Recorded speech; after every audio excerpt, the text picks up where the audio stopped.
So sports bikes are dead. Yeah, well, clearly Yamaha never got that message because they've just added another machine to their already extensive Supersport range. And talking about this bike here, it's the R7.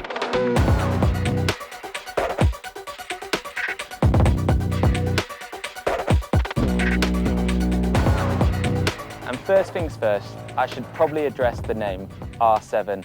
I know loads of people are going to be thinking, well, I know what an R7 is. It came out in 1999 and Hag was racing it in World Superbikes. That's not this. I agree with you.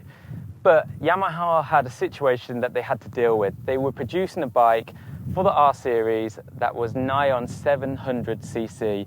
So they called it an R7. It's that simple. It's not aimed to replicate or imitate the R7 of old. This is a whole new machine designed to encourage more people into the supersport sector.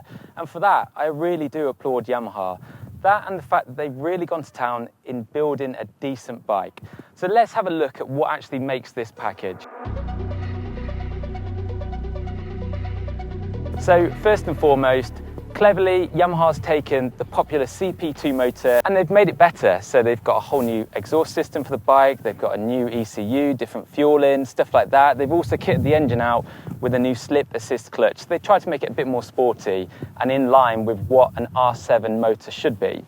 They've also gone and braced the frame from the NT07 to make it a little bit stiffer, so it's more suited to more aggressive track riding, and they've changed the suspension altogether. As well as that, they've also changed the characteristics of the rake and trail up front. So they've actually made the bike overall 5mm shorter by changing the offset of the rake and trail. But to make the bike more stable, they've actually increased the wheelbase of the bike by 3mm. So the bike is technically 2mm shorter than the MT07 that came before it.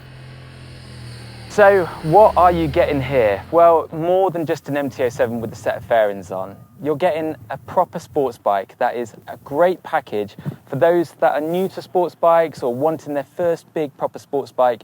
And for me, that's really exciting because I wish more manufacturers were looking down this avenue. We need it in our sector. We need more brands stepping up and creating bikes like this.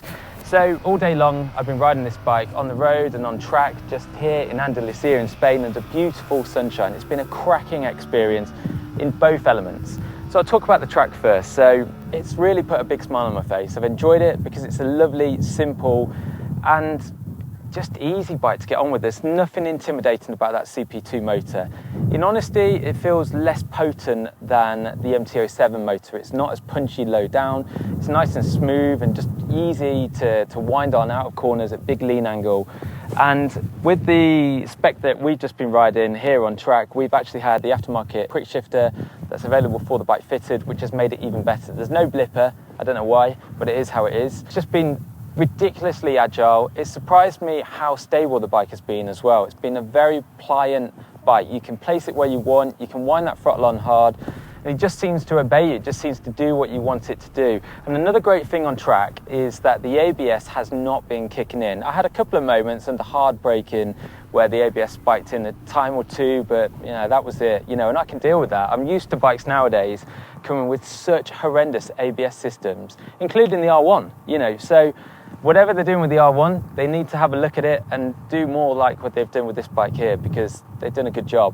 The brakes are decent. I'm not going to say they're the best, but they've got good bite. There's good feel through the lever. In terms of engine performance, it is a parallel twin sub 700cc motor. It's not going to set your world on fire, but it's quite an engaging motor. As I said, you can really wind it on and get the most out of it. It's supported by a good gearbox and it's a hell of a lot of fun winding this thing around. You've got loads of corner speed on tap, and like I said, you can just wind that throttle on as and when you need it without ever worrying about it. Especially with the tyres we've had on track with this bike. We've had Bridgestone R11s, which have been more than good enough for what this R7 has been able to pump out today on a circuit.